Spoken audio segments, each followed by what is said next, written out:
Hey guys, welcome to my channel. Welcome to my channel.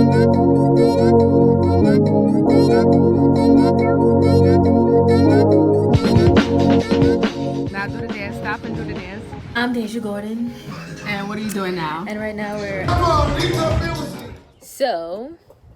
we're back again with another wind down session. I told you Issa Rae has that. But I like it. Well, Issa Rae has it. But that's on already. her show, Insecure. Well, It's not she like gonna a come real. for you, and you know she could put you in your place. All right. Well, Hey Issa. I'm gonna be answering questions because a lot of people on my YouTube and Instagram has been asking me a few questions. So I just was like, why not do a Q&A here on my YouTube? So the first question, you have your phone on? No. We have little Ritz crackers here. Where's my phone? How you videotaping and drinking and eating? That's What made me want to move to Ghana? I don't know. pause that thing, please. No, it's not. I don't know. Okay, so like I was kind of nervous at first, but then as the time went on, I fell in love with Ghana. And it was just something that was just telling me, once again, my gut, my instinct was just like, you have to do something. You have to come here. You have to do something. And I felt like since I was in a position, you know, when you go there and you see people who are less fortunate and you see talented people who are just looking for an opportunity, I just wanted to be that, what is it called, a vessel? I guess. Yeah, I felt like it's my duty to do that, to bring opportunities, to bring hope, to spread awareness to other African Americans that we belong somewhere. And that was another reason why I wanted to go back to Ghana too, because it was a sense of belonging for me. And, you know, growing up in America, subconsciously we always are we are always thinking about the fact that we're black.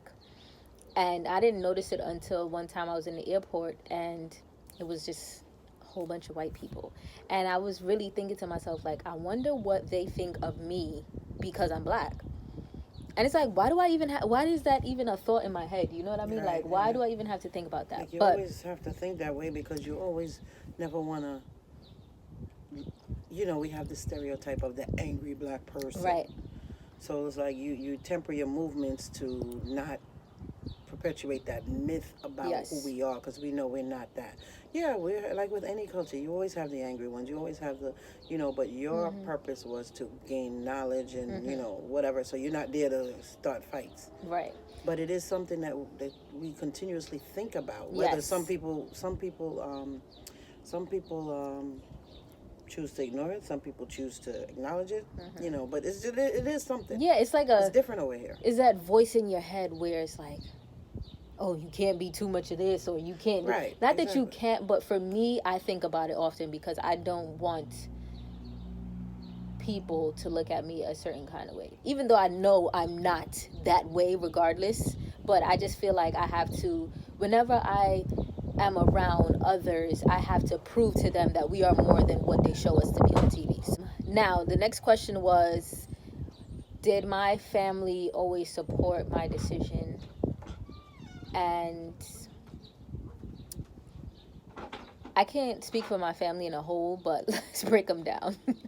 So, let's start with my grandparents. My grandfather said no, straight up and down no.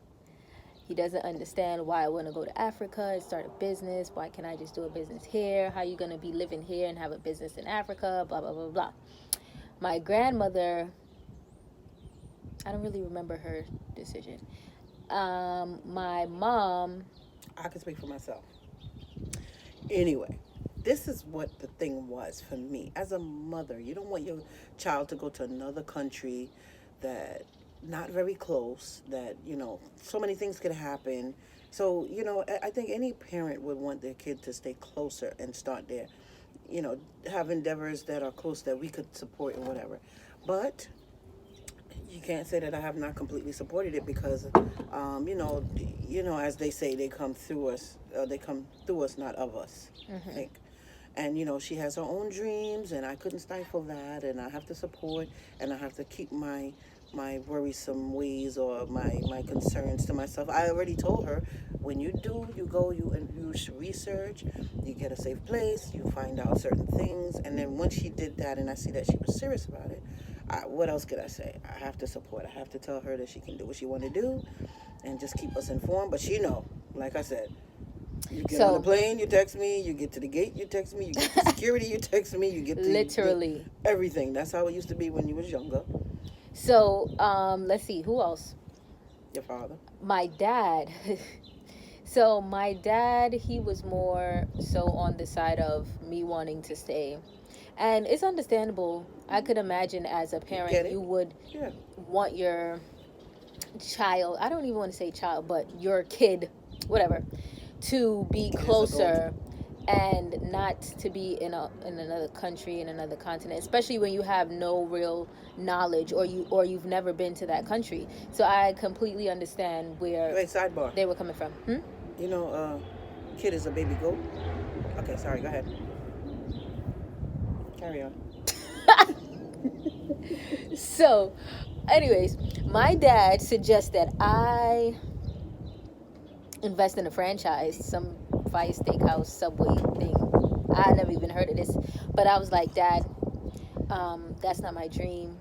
And I appreciate the fact that my family, my parents allowed me to, even though I'm an adult, but I have encountered a few African people my age who parents were not supportive and they felt stuck, and let's say they would go to school just to be a doctor or a lawyer, and they found themselves being miserable. And I feel like it's so unfortunate that they have to live life through their parents' dreams and not their own. So I am fortunate enough to have family and parents who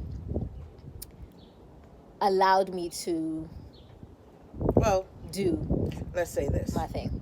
It's not all peachy keen because yes, we were very much my against father it. Was not with it. Your daddy was like, hell no. But he like, came around. What? He came around and supported you, and he even admitted, he said he yes. was glad that he didn't stop. My father texted me. He was like, "I'm glad that you didn't listen to me." And for me, that was you was very. I felt good because, some people would have just kept it on and be like, oh, well, I'm not saying that. I'm not owning up to that, and I'm not admitting that I was wrong. But I just felt like I had to show him also that there's so much more to the world. We don't have to just be stuck in America. You know what I mean? And when he did promote when he did post me on his Facebook, and the feedback that he got from his friends, they were so proud of him for having a daughter like me. Okay? So that basically, kind of loosened him up a little bit. And plus, I know what I'm doing. Like, I'm a person that I don't just do without having, like, it processed in my head. So yeah, but the thing is, when you're an older adult, we've been through some things, and we understand that, we do know a little bit more than you as far as how some of the world works. Well, I'm just saying. Let me pause you on that. Put that finger down. Put that finger down. So as I was saying, so in his defense, he's thinking about all the things that you have to go through. He tried to do it. He had his own business. We have people who've had their own business and realize that it is so hard. But I'm of the mindset that if you knew everything you knew then, what you knew now, right, you wouldn't do anything. Because I wouldn't have had kids, I wouldn't own a house, I wouldn't have keep working jobs, there's things that you wouldn't do because it is hard. But if you just kind of jump in and get it done, that's how these entrepreneurs and people move forward. Because without knowing. Yeah, because you just don't know. Ignorance is don't bliss. know. You just think like, I'm going to come here and conquer the world. And then when the world slaps you in the face, if you knew that the world was going to slap you in the face, you wouldn't do anything. Right. So really, that's not good. Let me interject. So my main thing was when it came to, them telling me, no, I shouldn't. it was more so of me seeing Ghana for myself and knowing that, you know, no one in my family ever been to Ghana or Africa. So I felt like I didn't try to force them to see my standpoint of it, but I was like, okay, you know what? This is what I have to do. Get my entire family to see this for themselves so that they can understand this feeling that I felt. They can understand what I saw and all be on board. And like I said, as you can see in my previous videos, I brought like 9 out of 12 or 13 of my family members to Ghana. So that's on my bucket list of 100 things that I have to do. I feel like my journey has allowed my family to expand and broaden their horizons, even though we have seen many other places before. Okay, next question, because we've been on that question a long time. A lot of people have been asking how much money did I save to start my business, and that was an issue for me because I feel like when you are starting out, you want to know, like, okay, I just need to know how much. Is it 10,000? Is it 5,000? Can I start something with 2,000? But I really think, yes, and yes. Yeah, literally. I really think it just has to do with what your plan and what your goal is. For me, I knew that part of my budget was to have my own apartment. And knowing that in Ghana, you have to have at least a year of rent up front. Some it's places, not like over here where you yeah, pay you can pay monthly. month. So some places you can get 6 months. So I had to include that into my budget. And then from then on, it also depends on where you live in. Yeah. 'Cause if you're in the middle of the city, like over here is in Manhattan, you paying $4,000 a month rent compared to, let's say, even in Brooklyn, it's getting to be just expensive too. Right. So but it depends. It really just all Yeah. depends on you and what you want to do and what you have in mind. So for me, I just wanted to be comfortable in my space. I didn't want to be too much on the outskirts, and I was okay with being just a tad bit on the outbit. But yeah, as far as the nice truck, apartment, though. Yeah, I lucked out with my apartment because it's a brand new apartment. It's not a huge building where so many people coming in and out. How many places we went? I know. We checked about yeah. 57 different places. Can you imagine looking at that many places in the heat? When we go to two places, I'm like, all right, let's go again tomorrow because that was rough. it's draining and tiring. It was draining.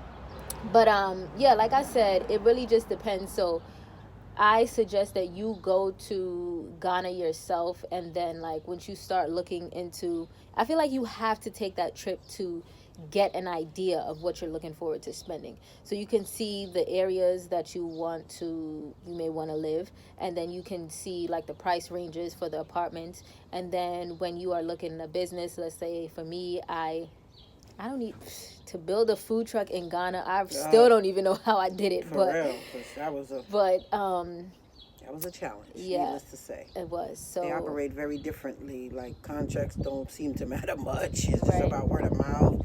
You got to be on top of it. I mean, I guess that's with anywhere you go. Yeah. But you know, I guess over here we expect that if your contract says this, then you have to abide by that. That did not seem to be the case. Right. In the end, it all worked out, but there's a process that it took to get that happening. I was about to go fight. Take my earrings out. So, as far as the money, my suggestion, I feel like you can definitely invest into something with at least 5,000. That doesn't include stay or whatever, because I've seen land available for $3,000, and that's farmland. And once again, that would just be for the land itself. So it is possible clear to the land and all of yeah, that too. you have to clear the land, you have stuff. to build these things, you have to get But it depends soil on what and you all want to these do, things. I guess. Yeah, so once again, I'm just saying to give you throw a figure out there, Some because reference point. yeah. So so where was the lowest rent? I think like $450. I think is the one we seen in a decent neighborhood, all the way up to. That's cities. Cities. Sorry. No, $450. Yeah. A month. Yeah, for rent. Yeah, but there are a few cheaper ones. Like there's a there was good cheaper amount. ones. But We saw one for like $3 something. yeah, Remember? but once again, it all depends on where you want to stay, what you want, what you like, and all of that stuff. Subscribe and stay tuned for part 2.